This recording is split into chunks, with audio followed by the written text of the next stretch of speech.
Hi, praise God. Praise God. So just want to know that in Exodus 3 verse 13 and 14 it says that, then Moses said to God, indeed, when I come to the children of Israel and say to them, the God of your father has sent me to you, and they say to me, what is his name? What shall I say to them? And God said to Moses, I am who I am.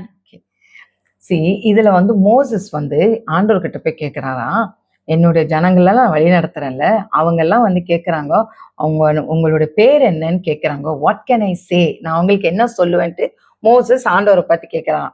அப்போ God is telling to Moses, எனக்கு தான் 1000 பேர் இருக்குது. there are thousands of names for God.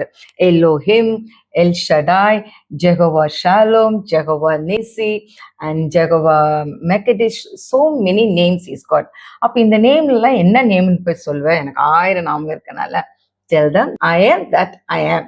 I am that I am na okay, அதுனா in Hebrew wordல என்னன்னு வரும்னா, okay, Ehyeh Asher, ஏகியேனா ஹீப்ரு வேர்ட்ல I am that I am ன்னு அர்த்தம். ஸோ இது எதை குறிக்குதுன்னா, I amனாலே ஆல் சஃபிஷியன்ட் அதுலேயே அடங்கிருச்சு. He is a self existing God, எல்லாம் அதுலேயே அடங்கியிருக்கு. Is an eternal God.